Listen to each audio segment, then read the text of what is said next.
हैं जो BPSC office के सामने में खड़े हैं। तो आप लोग जो भी हैं, जो भी स्टूडेंट जो भी क्वालिफाई है। जय हिंद, नमस्कार। हम लोग फाइनली अब निकल चुके हैं, जा रहे हैं हम लोग वहां पर।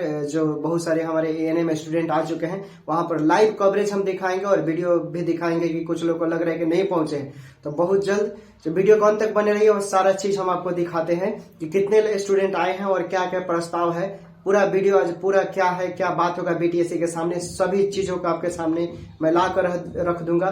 ठीक है, वीडियो को अंत तक बने रहिएगा। वीडियो को लाइक कर दीजिए, सब्सक्राइब कर लीजिए। जो भी एएनएम स्टूडेंट है, जो भी चाहे डिस्क्वालीफाई है, क्वालिफाई है, जिनका मार्क्स ज्यादा है, सभी लोग वीडियो को अंत तक बने रहिएगा और ये सुनिए अपने ही एएनएम स्टूडेंट की बातें। ओके, हम सब एएनएम बहन हैं जो क्वालिफाइड स्टूडेंट हैं, जो बीपीएससी ऑफिस के सामने में खड़े हैं।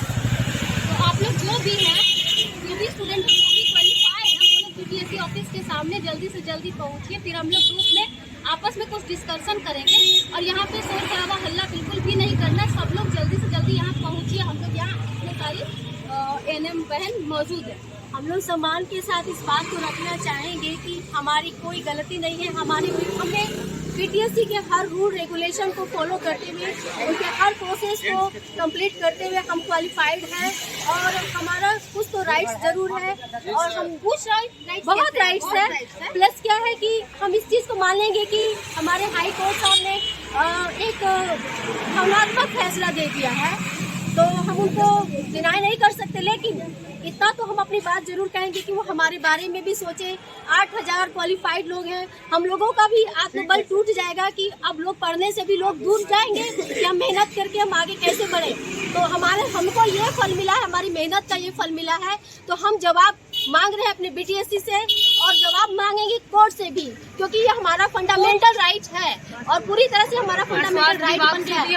और स्वास्थ्य विभाग से भी अपनी मांग को हम लोग आगे रखेंगे। हमारी क्या गलती है कि हम क्वालिफाई किए, हर प्रोसेस को पूरा किए और यहाँ तक आए, तो हमको अब जवाब चाहिए। हमारा भी भविष्य अंधकार में है, हमारी क्वालिफाइड बहनों की भी भविष्य अंधकार में है। अगर अभी तो हम लोग अब आगे बढ़ेंगे मिलेगा तो फिर पढ़े लिखे का क्या मतलब हमने रहेगा? भी कोई मेहनत मतलब किया ही नहीं है। रहेगा। मैं खुद संविदा एएनएम हूँ। उससे अच्छा है कि पैसा से डिग्री करेंगे उसको मिल जाएगा, जो पढ़ी लिखी है उसको कुछ नहीं मिलेगा। मैंने काम करते हुए पढ़ाई की है और ये हम एक बात जरूर कहना चाहेंगे कि हमारे बीटीएससी ने बहुत क्रिस्टल क्लियर प्रोसेस में जा करके एक हीरे को छाट करके सामने लाया है और हमारी बात को रखा है। तो आप इस चीज़ से अनुभव करेंगे कि फर्जरी को रोकने का काम किया है उन्होंने।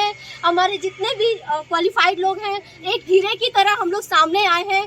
तो अब उस चीज़ को या तो कोर्ट एक्सेप्ट करे या स्वास्थ्य विभाग एक्सेप्ट करे या उसको डिनाई करे, लेकिन सोचने को उनको भी मजबूर होना पड़ेगा कि वो हमारे बारे में क्या राय रखते हैं। राय क्या ना, लोगों को जॉब चाहिए। जैसा कि पता चला है कि कुछ बातें जो है आप लोग जो जितने भी आप लोग क्वालिफाइड हैं, आपसे आपका कोई चर्चा कोर्ट में नहीं हुई है। क्या यह कहाँ तक सच है? ये हद तक सच है। ये सही बात है कि हम लोग की कोई भी पक्ष नहीं रखी गई। तो कहीं ना कहीं ये बात छुपाई गई है। सिर्फ ज्वाइनिंग बच गई थी, बाकी सारा प्रोसेस हो चुका था।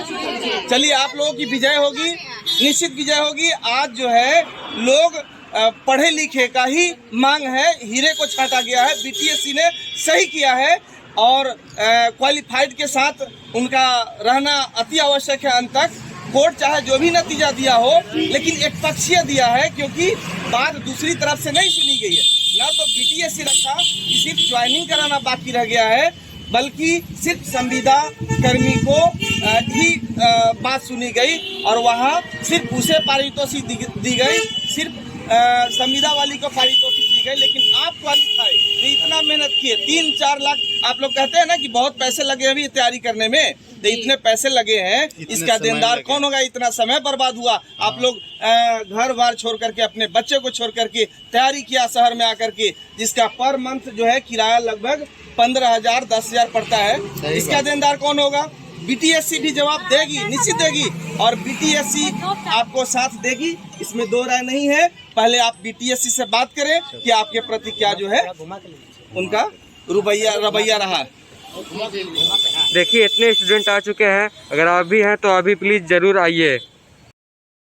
पूरा दुनिया जानेगी कि एक क्वालिफाइड जो है एएनएम बहन किस तरीके से दर दर भटक रही है। सिर्फ ज्वाइनिंग बच गया था और आगे का अभी बीटीएससी से ऑफिस में आई है पूछने के लिए, उनका क्या जवाब आता है, उसके बाद अगला कदम क्या होगा, देखते रहिए। बहुत सारी बहनें यहाँ ऐसी भी है जो घर में अपने बच्चे को सुला के, खाना बना के, सारा काम करके फिर पढ़ाई भी करती है, जॉब भी करती है, उसके बाद भी क्वालिफाई हुई है, तो उनका क्या होगा? उनका मनोबल टूट जाएगा या नहीं टूट जाएगा? बिल्कुल बिल्कुल, ये ऐसी बात नहीं है, ऐसी बात नहीं है कि संविदा को ऐसी बात नहीं है कि संविदा को प्रेफरेंस नहीं दिया गया, प्रायोरिटी नहीं दिया गया था। मामूली मिनिमम मार्क्स दिए गए थे ताकि वो उसमें पास कर जाए, उनका एक्सपीरियंस काउंट होना था उसमें, जो भी सालाना था। जी जी, जैसा उसके बारे में भी मैंने देखा हूँ कि जो संविदा कर्मी थी पर वर्ष 5 अंक दिए गए थे और मापदंड बिल्कुल इजी किया गया था कि आप जो टेक्निकल से जो आप पढ़ी हो और जो टेक्निकल वर्क कर रही हो, तकनीकी सहायक ने बिल्कुल सिंपल जो है बनाया।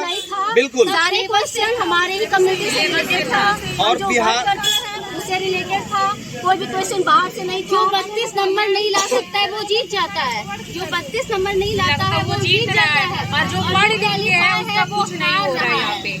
ये कहाँ का न्याय है? हम ये नहीं कि संविदा वाली के विपक्ष में कोई बात बोल रहे हैं, बस हमें भी जॉब दिया गया था, उन्होंने मौका उनकी सरकार से अपनी मांग है, लेकिन आपने जो क्वालिफाई किया है जिस कैडर रूल के अकॉर्डिंग आप पास हैं, आपको बिल्कुल न्याय मिलेगा, आप लोग घबराइए नहीं।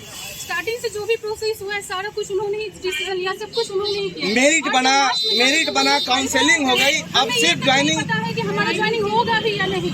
नहीं होगा, निश्चित होगा। अगर पढ़े लिखे नहीं ज्वाइनिंग करेंगे तो कौन करेगा बताइए? ये तो नेचर के खिलाफ हो जाएगा ना। यहाँ तो ऐसा हो रहा है ना कि पैसे वाले ज्वाइन करेंगे, पढ़े लिखे घर में घास छीलेंगे, खाना बनाएंगे, यही वाला बात हो रहा है। बीटीएससी ने फर्जरी को रोका है, मैं सपोर्ट करती हूँ बीटीएससी का। बीटीएससी ने कुछ ऐसे ही पॉइंट रखे हैं जजमेंट में कि संदिग्ध स्थिति थी मार्क्स वगैरह का, क्योंकि यह पहले में क्या होता था कि पॉपुलेशन कम थी, लोग कम करते थे एएनएम। अभी तो जागरूकता बढ़ गई है, 35% सरकार खुद महिलाओं को आगे करने की बात रख रही है। ऐसे में महिलाएं बहुत अब करने लग गई, इतनी कंपटीशन बढ़ गया, जिसके तहत बीटीएससी ने यह निर्णय लिया कि नहीं, अब पहले की स्थिति में इम्पोर्टेंस लोग जो है मार्क्स का देता था, पैसे दे करके प्रैक्टिकल में नंबर, इस तरीके से क्या यही न करने का मतलब? पहले के सर्टिफिकेट भी डाउटफुल रहते थे, मेरिट कहीं से ले आए उठा के आके अपने ज्वाइन कर लिया, मार्क्स अपना आ गए। लेकिन उस फर्जरी को रोकने के लिए बीटीएससी ने एक बहुत अच्छा कदम उठाया था। क्लियर बोलेंगे,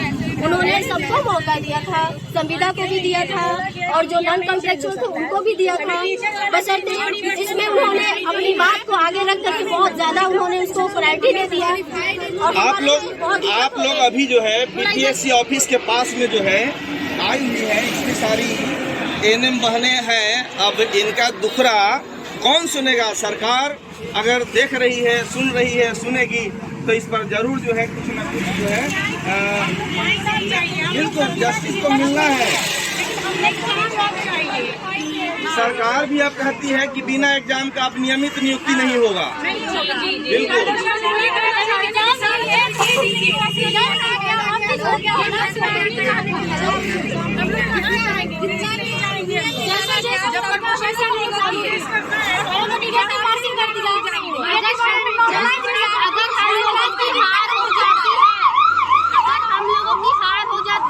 समझ में ये आएगा कि केस करो और नौकरी लो।